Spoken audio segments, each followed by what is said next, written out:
I always knew like the stage was where I belonged, in front of the crowd. I always had a mean stage presence. Like that was my thing. That's why I was blowing up so fast. I was performing, and the people was like, "Yo, who's this dude?" Like, and I just kept going from there. And this is probably the pain that I go through. It's the pain I use for the motivation, and that's probably never gonna stop. You know what I'm saying? The shit don't stop. So. Phoenix, Arizona. I grew up in Denver, Colorado, Aurora, Colorado. I lived in Los Angeles. I lived in Miami. I lived in Houston, Texas, Atlanta, Georgia, Williamsport, Pennsylvania. Like, I literally grew up all over. What do you call home? I don't. How do you get the name NoNameLn? I went by prophecy from 8 years old all the way up to 21. And I remember I was leaving to go to Phoenix, Arizona from Denver, Colorado, and I was in the car. And I don't remember what happened at the time. I was just going through some life shit. I was like, I'm going to Arizona. And it's crazy because that's where my MMA career started and how my shit kicked off, which was dope.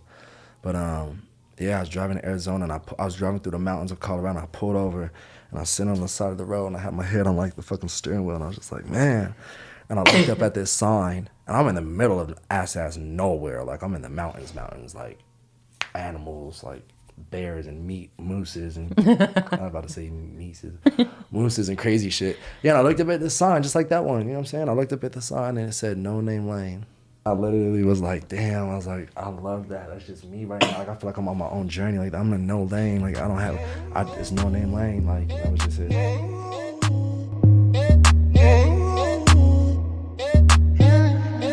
Don't be hitting on my phone, you're not consistent.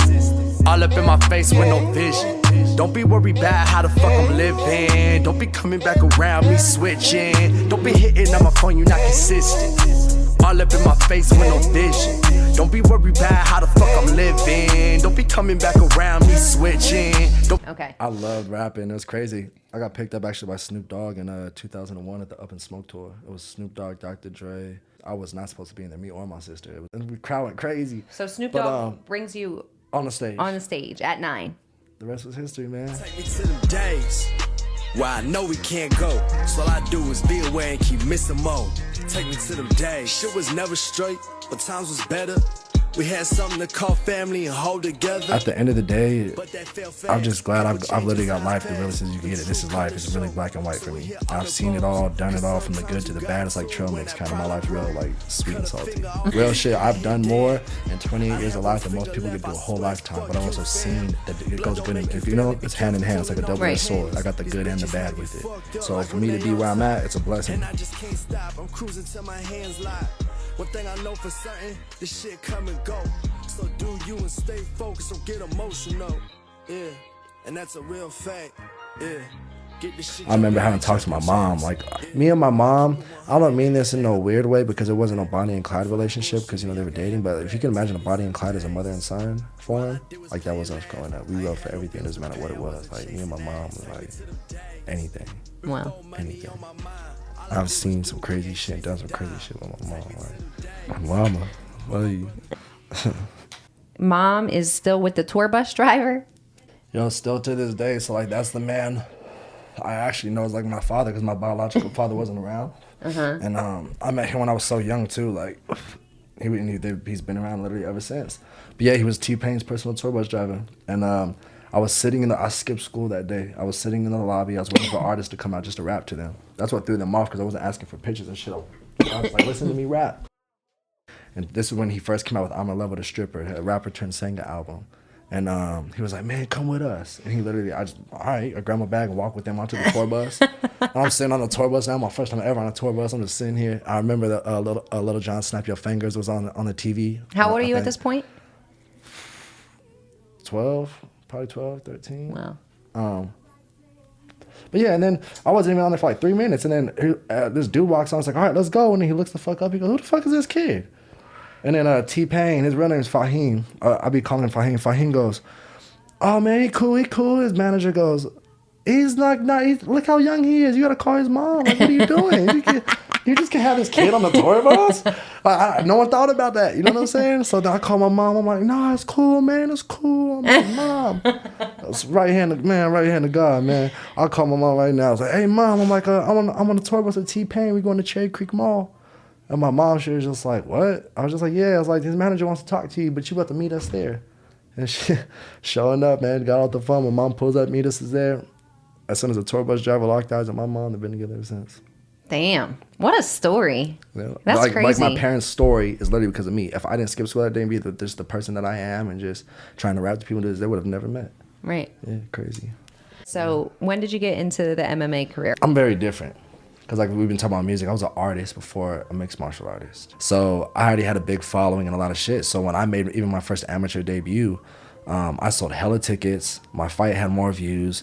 I even got Fight of the Night because I was already an entertainer. You know what I'm saying? Right. I know how to walk the walk and talk the talk. So I was like, I'm going to go in there, I'm going to beat ass, and I'm going to wild the fuck out. I started to even get paid as an amateur. You're not supposed to. I was getting paid as an amateur from certain promotions, had them fly me places, do this and do that. I was getting crazy ass sponsors. I was getting paid more than some of the pros were on local cards. At the end of the day, numbers are numbers, facts are facts, stats are stats. Who I bring out is who I bring out. Like, I wish everyone, I gave my blood, sweat, tears.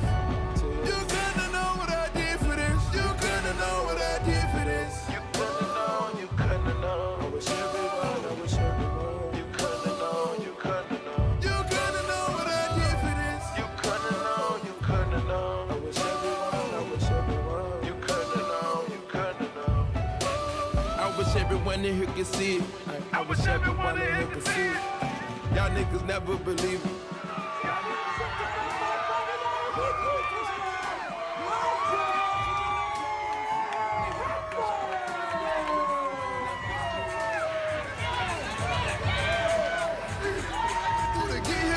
You know what I came through to be here. Everybody want a piece of me. Everybody wants a piece of fame. I wish you could feel all my mama pain. I wish everyone in there could see it. I wish everyone in there could see it. I gave my blood, sweat, tears. You couldn't know what I did for this. You couldn't know what I did for this. You couldn't know. You couldn't know. You couldn't know. You couldn't know.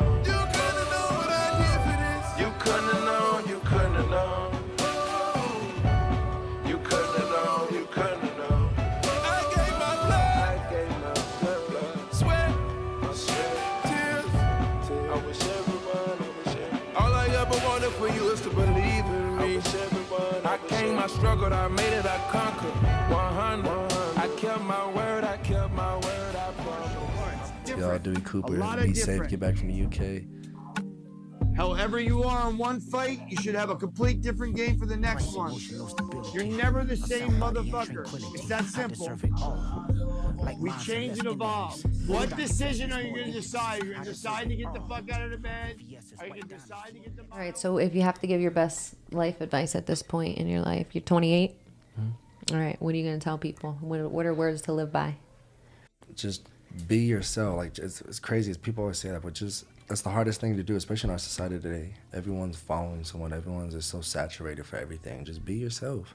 Everyone in the world isn't gonna fuck with you, but don't be worried about that. Cause no one got your back like you. Facts. But at the end of the day, just be you, and you'll find other people just like you. I promise you. It will draw. Yeah, stay real to yourself.